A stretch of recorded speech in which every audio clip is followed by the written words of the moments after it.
Para bapak dan ibu dan saudara-saudari sekalian yang kami cintai dalam Yesus Kristus.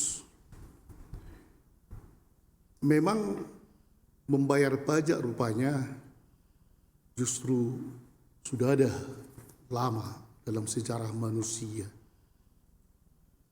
Dan kalau tadi kita dengarkan justru pada waktu itulah penjajahan ya.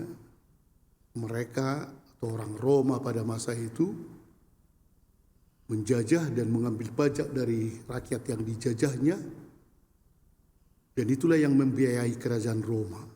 Mereka sangat senang dan tenang di Roma sana, menikmati, dan sampai ada yang kita dengar atau kita tahu Koloseum, dan ada lagi amfiteater dan lain-lain itu, di mana memang mereka setiap minggu itu membuat pertunjukan, dan itu semua dibiayai oleh daerah jajahan.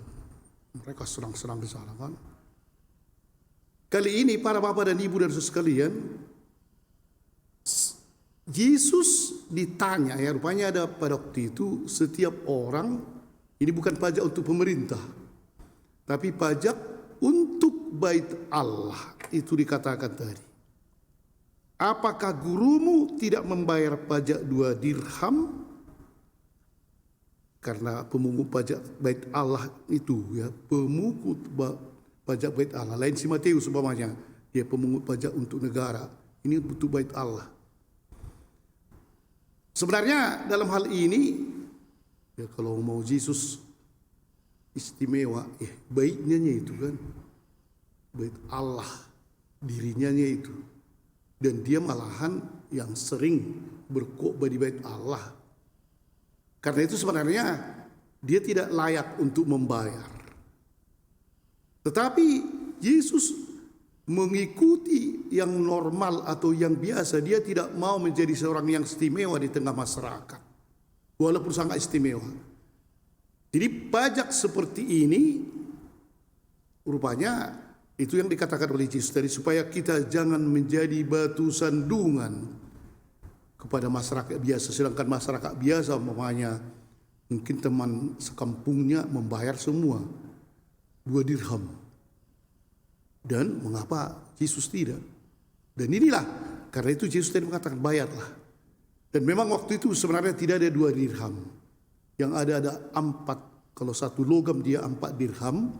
Sehingga tadi hebat juga ya, tanda keajaiban itu, ikan yang pertama kau tangkap, ambil, pasti ada di mulutnya dirham. Dan dirham itu 4, nilainya 4 sebenarnya kan 1 logam itu. Sehingga dia tadi membayar untukmu dan untuk Yesus sendiri.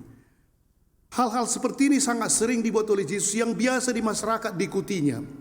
Dia pergi ke pesta, juga dia bergaul dengan orang-orang lain, malahan bergaul dengan orang-orang yang orang berdosa dan seterusnya. Tetapi ketika sesuatu yang memang juga tidak benar atau menjadi sesuatu yang meminggirkan Allah, maka Yesus akan menjadi istimewa.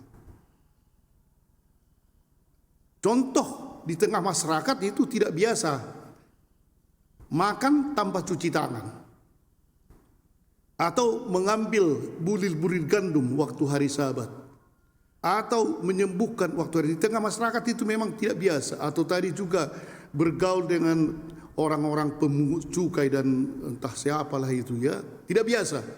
Tapi ketika Yesus melihat itu adalah kesalahan, dia mau meluruskan, dia membuat itu, dan disitulah menjadi tadi akan dibunuh dan seterusnya. Sebenarnya Yesus sendiri hidup seperti rakyat biasa. Apapun peraturan diikutinya.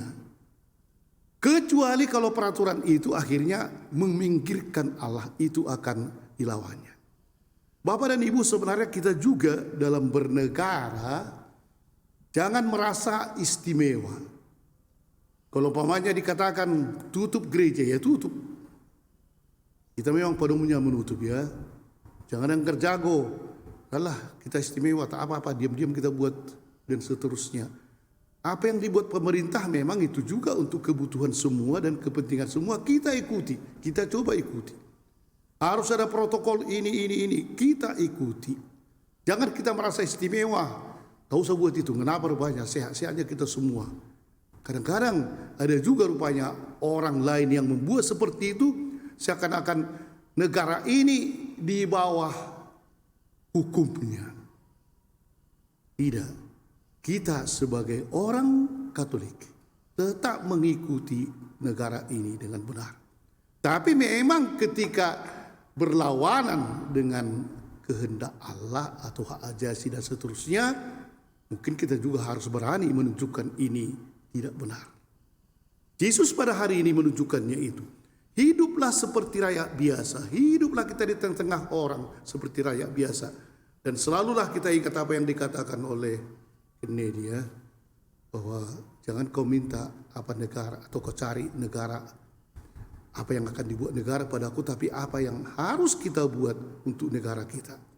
Khususnya dalam masa pandemik ini, saya kira di sinilah mungkin satu perbuatan kita yang biasa, kita ikutilah semua apa yang diminta oleh negara, sejauh itu memang baik dan baik adanya. Dan seperti Yesus juga, kita akan mendapat tanda keajaiban. Mungkin bukan memancing ikan atau apa, tapi dia akan menyelamatkan kita. Amin.